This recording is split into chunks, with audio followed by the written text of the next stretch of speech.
David had always been the kind of person who preferred machines to people. At 34, he worked as an electrical engineer for a small tech company in Portland. But his real passion was hiking through the mountains of Oregon. Every weekend, he would pack his backpack and disappear into the wilderness. Finding peace in the silence that only nature could provide, that Saturday morning in late October started like any other. David drove his old pickup truck to the base of Mount Hood, parked at his usual spot, and began his trek up the familiar trail. The autumn air was crisp, and the leaves crunched under his boots as he walked deeper into the forest. He had been hiking for about 3 hours when he noticed something odd through the trees. He could see the outline of a building that definitely wasn't supposed to be there. David had been hiking these trails for over 10 years, and he knew every rock, every stream, and every clearing.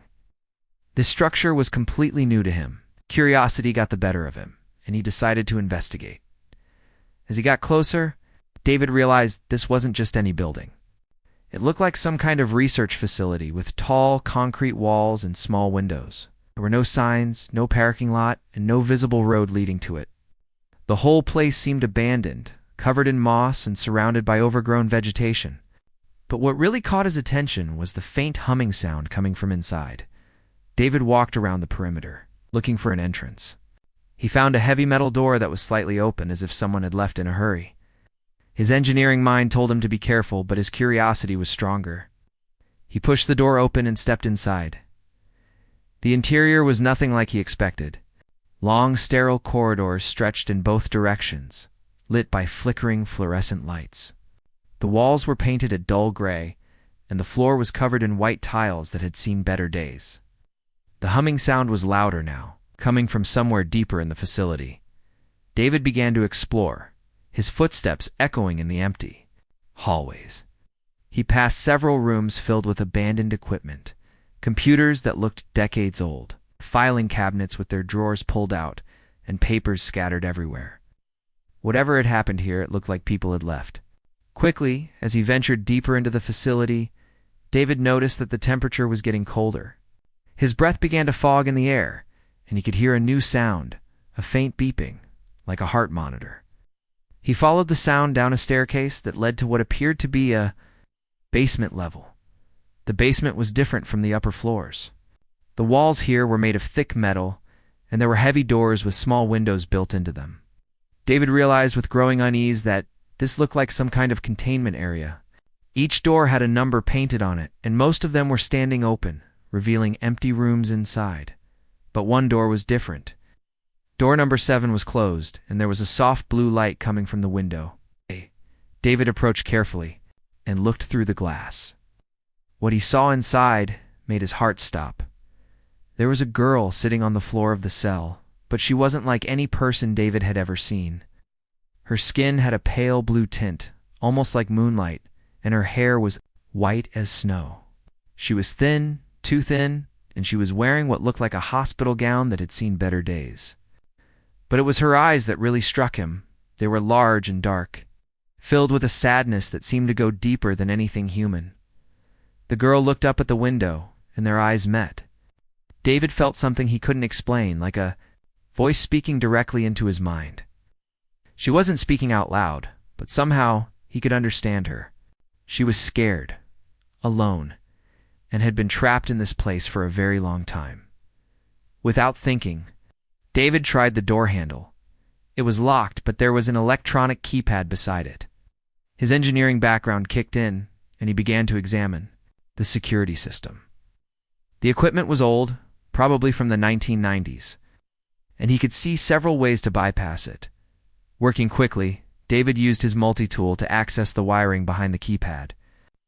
It took him about 20 minutes, but eventually he heard the satisfying click of the lock disengaging.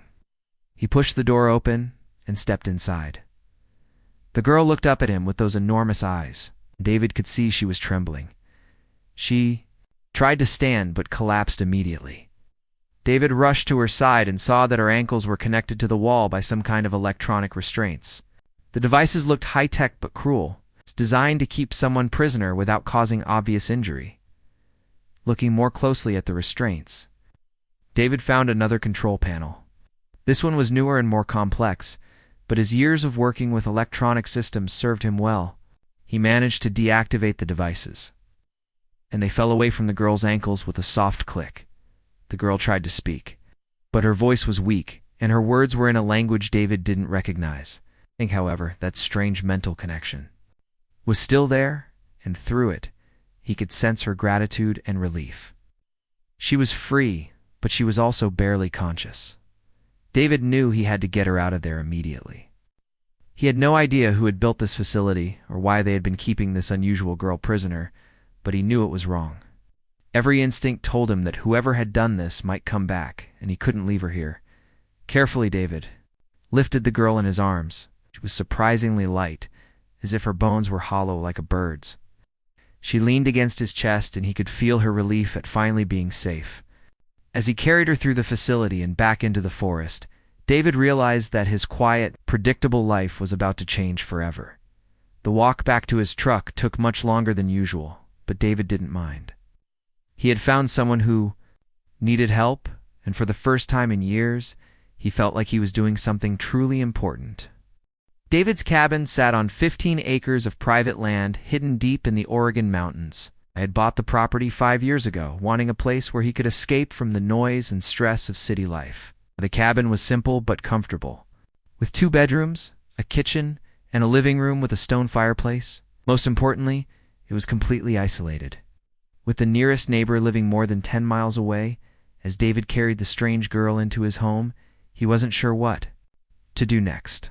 She had fallen asleep during the drive, her head resting against his shoulder, and she looked so fragile that he was afraid to wake her. He gently placed her on the couch in the living room and covered her with a soft blanket. For the first time since finding her, David took a moment to really look at her. In the better light of his home, he could see that she wasn't just pale. Her skin actually had a subtle blue tint, like moonlight on water. Her hair was completely white, not gray like an old person's, but pure white like fresh snow. And even though her eyes were closed, he could see that they were larger than normal human eyes. David had always been a practical man, someone who believed in facts and science. But looking at this girl, he couldn't deny what his eyes were telling him. She wasn't human. It was something else entirely, something that shouldn't exist according to everything he knew about the world. The girl slept for almost 14 hours. David stayed nearby, checking on her every few minutes and trying to figure out what to do. He considered calling the police, but something stopped him. The facility where he had found her was clearly secret, and whoever had been keeping her prisoner had resources that ordinary people didn't have. If he called the authorities, there was a good chance they would just send her back to the same people who had hurt her. When she finally woke up, David was sitting in a chair across from the couch, reading a book and drinking coffee. She opened her eyes slowly, and for a moment she looked confused and scared. Then she saw David, and her expression changed to one of relief. She tried to sit up, but her body was still weak. David quickly got up and helped her, adjusting the pillows behind her back. She looked around the room, taking in the wooden walls, the comfortable furniture, and the warm light coming through the windows. "Safe," she said, and David was surprised to hear that she was speaking English, even though her accent was unlike anything he had ever heard. "Yes, you're safe," David replied, sitting back down. "My name is David. What's your name?" She thought for a moment as if trying to remember. "Zara," she said finally. "My name is Zara." Over the next few days, David learned more about his unusual guest. Zara's English was limited, but she was a quick learner. She seemed to absorb new words and phrases almost instantly, when within a week she could hold basic conversations. But it was the things she couldn't say that really intrigued David. Sometimes, when she was trying to explain something complicated, she would reach out and touch his hand. When she did this, David could suddenly understand what she was thinking, as if her thoughts were flowing directly into his mind. Through these mental connections, David began to understand Zara's story. She came from a place far away, farther than any human had ever traveled. Her people, who called themselves the Etherians, were peaceful explorers who had been studying Earth from a distance for many years. They had come to learn about human culture and technology. But something had gone wrong. Zara's memories of what happened were fragmented and painful. She remembered being with her family on their ship, studying radio signals from Earth. Then there had been bright lights, explosions, and chaos. When she woke up, she was alone in that terrible facility, and the humans there were doing things to her, studying her like she was some kind of laboratory animal. David could feel her pain when she shared these memories, and it made him angry. Whoever had done this to her had treated her like she wasn't a real person, like she didn't have feelings or rights. But David could see that she was intelligent, kind, and gentle. She was just different as the days passed. David began to notice other things about Zara. She seemed to understand how electronic devices worked without any explanation. When his coffee maker broke, she fixed it just by touching it, somehow knowing exactly what was wrong. She also had an amazing ability to sense when plants or animals were sick or hurt. One morning, David found her in his garden, kneeling next to a tomato plant that had been struggling to grow. She had her hands pressed against the soil, and as he watched, the plant began to straighten up, and its leaves became greener and healthier. "How did you do that?" David asked. Zara looked up at him with those large, dark eyes. "All life is connected," she said simply. "I can feel what it needs." David realized that Zara wasn't just different from humans. She was something extraordinary. Her people had abilities that seemed like magic, but David's scientific mind told him that it was probably just technology or biology, that humans didn't understand yet. But the more time he spent with Zara, the more he realized that she was also deeply lonely. She had lost her family, her home, and her entire world. David was the first person to show her kindness in years, and she seemed to cling to that connection like a lifeline. One evening, as they were sitting by the fireplace, Zara turned to David. With a serious expression, "You saved me," she said. "My culture, when someone saves your life, you owe them a debt that can never be repaid. I belong to you now." David felt uncomfortable with this idea. "You don't belong to anyone, Zara. You're free." But Zara shook her head. "I have nowhere to go. My people think I am dead. Earth is not my home, but it is all I have now. Please, let me stay with you." David looked into her eyes and saw the fear there. She was terrified of being alone again, of being sent back to the people who had hurt her. And despite all the complications her presence brought to his life, David realized that he didn't want her to leave either. For the first time in years, his quiet cabin felt like a real home. 3 weeks passed in David's mountain cabin, and life had taken on a strange but comfortable rhythm. Every morning, Zara would wake up before dawn and tend to the small garden behind the house. David would find her there, kneeling in the dirt. With her hands pressed against the soil, helping the plants grow in ways that should have been impossible, David had started working from home, telling his boss that he was taking some personal time. He spent his days teaching Zara about human culture, showing her books, movies, and music.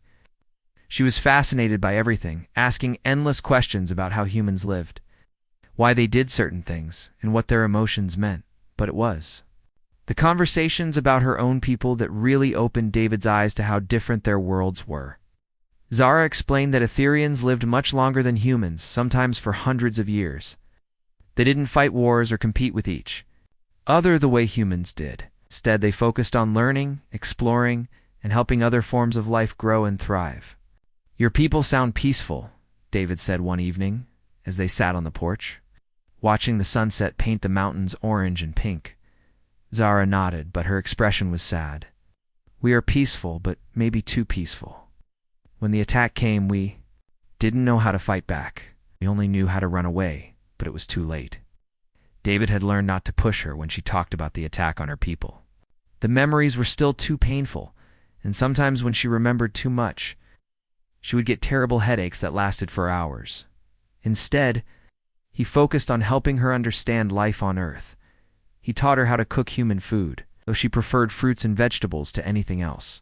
He showed her how to use the television and the computer. She picked up these skills amazingly fast. But what surprised David most was how much Zara seemed to understand about him. She could sense his moods before he even realized them himself. When he was stressed about work, she would make him tea and sit quietly beside him until he felt better. When he was sad, which happened sometimes when he thought about how lonely his life had been before she came, She would touch his hand and somehow make the sadness go away. "How do you do that?" David asked her one day after she had helped him. "Feel better following a particularly difficult phone call with his boss." "Emotions are like colors," Zara explained. "I can see them around people, and sometimes I can help change them. Your sadness is like a gray cloud, but underneath it, there are brighter colors. I just help the bright colors shine through." Realized that Zara was not just different physically. Her entire way of experiencing the world was unlike anything humans could understand. She could feel the emotions of plants, animals, and people. She could sense when storms were coming days before they arrived. She even seemed to know when David was about to get phone calls or unexpected visitors. This last ability became very important as the days went on. David began to notice strange things happening around his property. He would find tire tracks on the dirt road that led to his cabin, even though he hadn't had any visitors. Sometimes he would see small aircraft flying overhead, circling his land in patterns that seemed too organized to be random. Zara noticed these things too, and they made her very nervous. "They are looking for me," she told David one evening, her voice filled with worry. "The people who kept me prisoner, they know I am gone, and they are searching." He had hoped that whoever had been keeping Zara would assume she had died or escaped into the wilderness. But it seemed like they were actively hunting for her. "What will happen if they find you?" David asked, Zara's large eyes filled with tears. "They will take me back to the White Rooms. They will do more tests, more experiments. They want to learn how my people's abilities work, so they can use them for their own purposes." David felt a surge of anger. The idea of anyone hurting Zara made him furious in a way he had never felt before. Over the past few weeks, she had become more than just a guest in his home. She had become his friend, and maybe something even more. "Than that, I won't let them take you," David said firmly. "This is your home now." But Zara shook her head. "You don't understand how powerful they are. They have resources, weapons, technology that you cannot imagine. If they find me here, they will hurt you too." David stood up and began pacing around the room. He was an engineer, a problem solver, and there had to be a solution to this situation. "What about your people? Are there others like you still out there? Could they help?" Zara was quiet for a long time. Finally, she spoke in a voice so soft that David had to lean forward to hear her. "There might be others. When my people travel, they always leave emergency signals, ways to call for help if something goes wrong.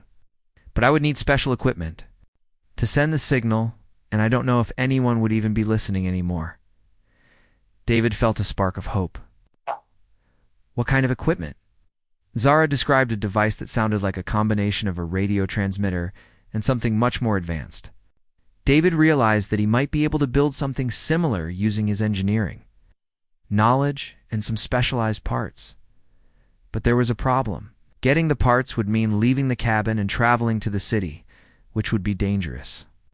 And even if he could build the device, sending the signal might alert the people who were hunting for Zara to their exact location, as if reading his thoughts. Zara reached out and touched his hand. Through their mental connection, David could feel her fear, but also her determination. She was willing to take the risk if it meant a chance to contact her people. "If we do this," David said, "there's no going back. Once we send that signal, everyone will know where we are." Zara nodded. "I know, but living in fear is not really living at all. And I cannot let you continue to risk your life for me without giving you a choice." David looked into her eyes and realized that she was right. They couldn't hide forever, and Zara deserved a chance to find her people and go home if that's what she wanted. But the thought of her leaving made his heart ache in a way that surprised him. Over the past few weeks, David had come to care about Zara more than he had ever cared about anyone. She had brought light and warmth into his quiet, lonely life. The idea of going back to living alone in his cabin, without her gentle presence and her amazing abilities, seemed unbearable. But he also knew that keeping her trapped on Earth, away from her own people, would be just as wrong as what her captors had done to her.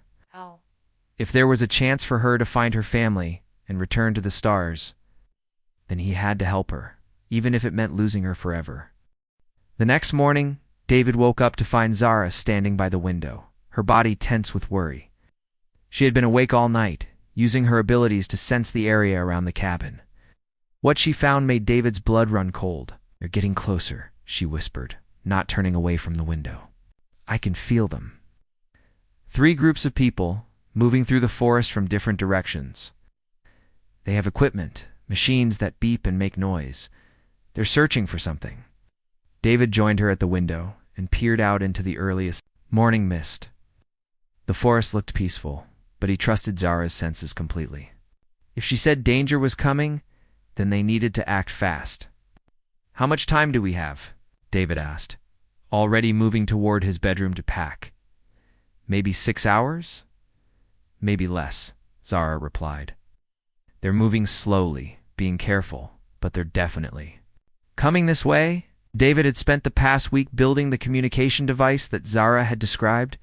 It wasn't perfect, but it should be able to send a signal strong enough to reach any of her people who might be searching for survivors. The device was about the size of a briefcase and required a lot of power to operate. "We need to get to higher ground," David said, thinking quickly. "The signal will be stronger from a mountaintop, and we'll be able to see anyone approaching." Zara nodded, but David could see the fear in her eyes. She knew that using the device would be like sending up a flare that would tell everyone exactly where they were. But it was their only chance. David packed his truck with supplies, the communication device, and a portable generator. Zara helped him load everything, her movements quick and efficient despite her obvious nervousness. "Yes." Worked? She kept pausing to listen to sounds that David couldn't hear and to sense things that were invisible to him. "They have dogs," she said suddenly, her face pale. "Animals that can follow scent trails. They're using them to track us." David felt a chill of fear. He had hoped that the searchers were just looking randomly, but if they had tracking dogs, it meant they already knew Zara had been at the cabin. They were following a trail that would lead directly to them. "Can you do something about the dogs?" David asked as they climbed into the truck. Zara was quiet for a moment, concentrating. "I can try to confuse them, make them lose the scent. But it will take a lot of energy, and I won't be able to help with other things." David started the engine and began driving up the mountain road that led to the highest peak in the area. It was a rough, winding path that he had traveled many times during his hiking trips. The truck bounced and rattled over the rocky terrain, but David pushed it as fast as he dared. As they climbed higher, Zara closed her eyes and seemed to go into a trance. David could feel something happening around them, like the air itself was changing. Through their mental connection, he could sense her reaching out to the animals in the forest, gently influencing their behavior. "The dogs are confused now," she said without opening her eyes. "They're running in circles, following false trails. But the people with them will figure out what's happening soon." David pressed harder on the accelerator. The truck's engines strained as they climbed the steep mountain road, but they were making good progress. Behind them, the forest stretched out like a green carpet, and David could see small dots moving through the trees. The search teams were visible now, and they were definitely heading toward the cabin.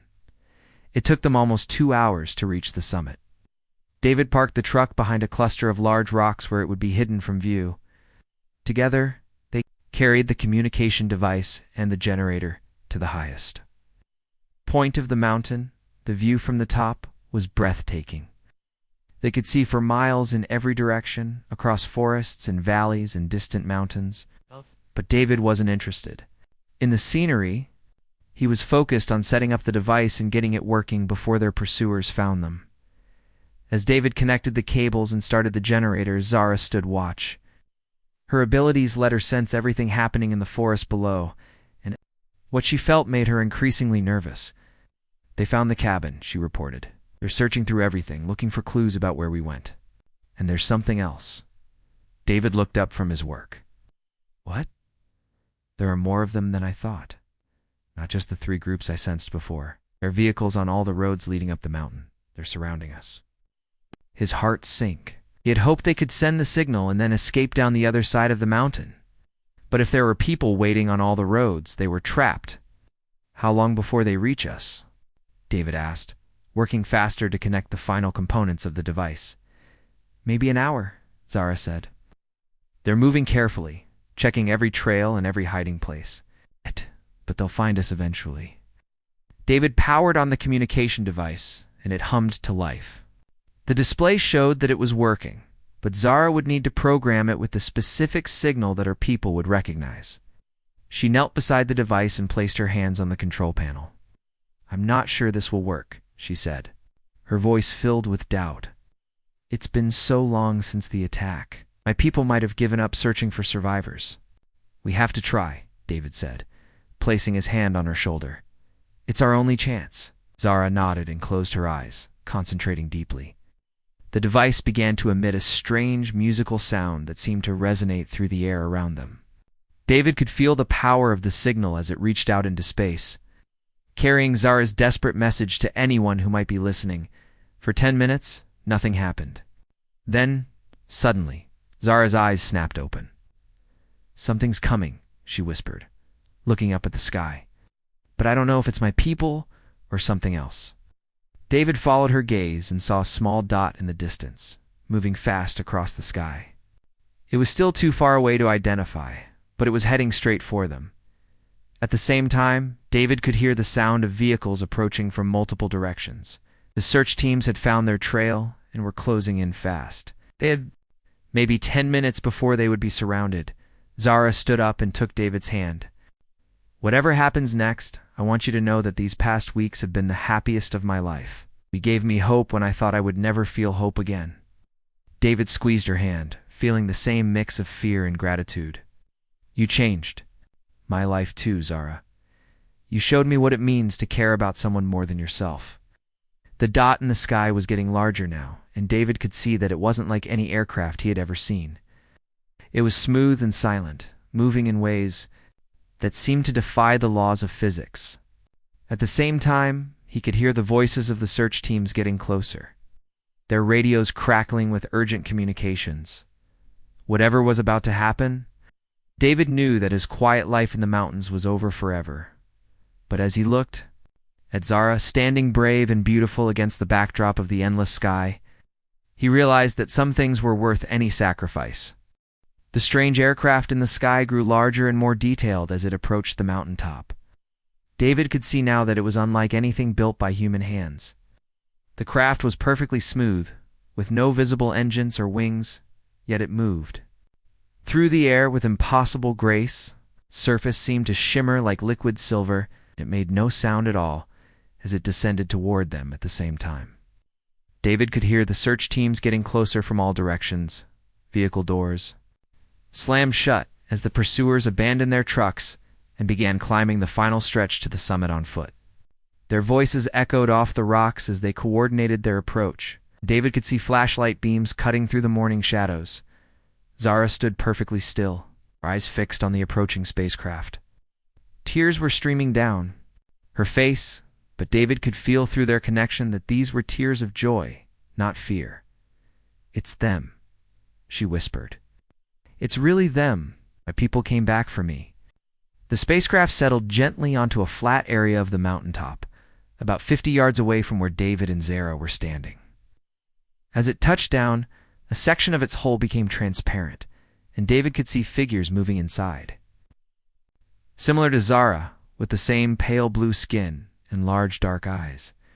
But they were taller and appeared older. A doorway opened in the side of the craft, and 3 beings stepped out. They moved with the same fluid grace that Zara possessed, but David could sense their wariness as they scanned the area. The leader of the group, a tall figure with silver markings on their forehead, spotted Zara and rushed toward her. The reunion was unlike anything David had ever witnessed. When the leader reached Zara, they embraced in a way that seemed to involve not just their bodies, but their minds as well. David could feel waves of emotion washing over them: relief, joy, sorrow for those who had been lost, a deep love that transcended anything purely human. Through Zara's mental connection, David began to understand what the other beings were saying, even though they weren't speaking in any human language. The leader was Zara's uncle, and he had been searching for her ever since the attack on their ship 3 years ago. Most of her people believed she was dead, but he had never given up hope.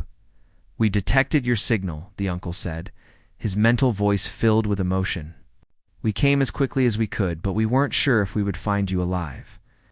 Zara turned toward David, her hands still clasped in her uncle's. "This human saved me," she said. "His name is David, and he risked everything to help me escape from the people who were keeping me prisoner." David felt the full attention of the three Etherean beings focusing on him, and it was overwhelming. He could sense them examining his thoughts and emotions. But there was no hostility in their mental touch, only curiosity and gratitude. "You have shown great kindness to one of our people," the uncle said, speaking directly into David's mind. "For this, you will always have our friendship and protection." But their conversation was interrupted by the sound of the search teams reaching the summit. David turned to see armed figures in black uniforms emerging from behind the rocks, their weapons drawn and pointed at the spacecraft. The leader of the search team was a stern-looking woman with short gray hair and cold eyes. "Nobody move," the woman shouted. "You are all under arrest for theft of government property and violation of national security." David felt Zara tense. Beside him, could sense her fear, not for herself, but for what might happen to him and her people if this confrontation turned violent. The Etherean uncle stepped forward, placing himself between the armed humans and his companions. "We have come only to retrieve our lost family member," he said, somehow making his mental voice audible to everyone present. "We mean no harm to your people." The government leader raised her weapon higher. "The subject is the property of the United States government. She will be returned to our custody for continued study." David felt a surge of anger unlike anything he had ever experienced. "She's not property," he shouted. "She's a living being with rights and feelings. You can't just own someone like that." The government leader turned her cold gaze toward David. "You interfered with a classified operation and aided in the escape of valuable research material. You're looking at life in prison." But even as she spoke, David noticed that her team seemed nervous. They were outnumbered by the Etherean beings, and it was clear that they had no idea what kind of abilities they were dealing with. Zara's uncle moved closer to the government team, and David could feel power radiating from him like heat from a fire. "Your people have caused great pain to our family," he said, his mental voice now carrying an edge of danger. "We could take what is ours by force, but we prefer peace." The government leader hesitated, clearly realizing that she was in over her head. But before she could respond, something unexpected happened. Zara stepped forward, placing herself between the two groups.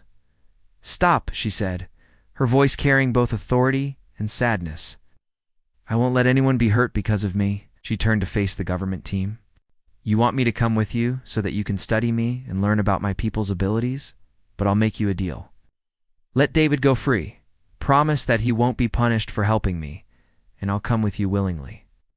David felt his heart break as he realized what Zara was doing. She was sacrificing her freedom to protect him, just as he had risked everything to save her. "No," David said firmly. "I won't let you go back to that place. I'd rather face whatever they do to me." Zara turned to him with tears in her eyes. "David, you've already given me more than I ever dreamed possible. You showed me kindness when I thought I would never experience it again. You gave me hope and friendship, and something even more precious than that." David realized that she was talking about love, the deep connection that had grown between them over the past few weeks. It was something that transcended the differences between their species, something pure and powerful and real.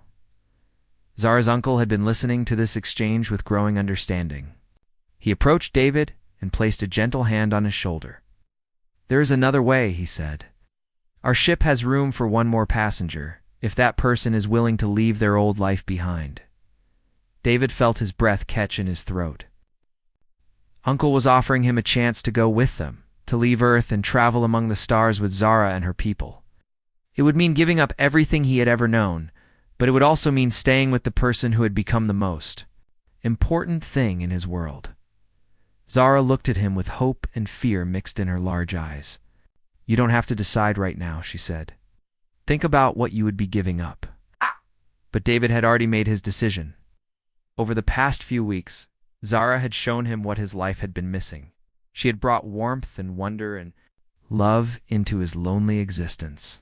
The thought of going back to his empty cabin, to his quiet job, and his solitary life seemed impossible now. I don't need to think about it, David said, taking Zara's hand. My home isn't a place anymore. Wherever you are.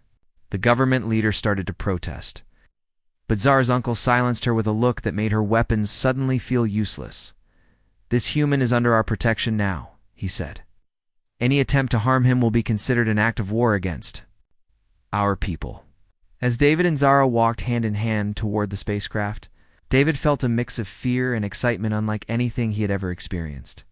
He was leaving behind everything familiar, stepping into a future he couldn't imagine among people he barely understood. But as they reached the doorway of the ship and Zara squeezed his hand, David knew he was making the right choice. Some bonds are worth any sacrifice, and some love is worth crossing the stars to protect.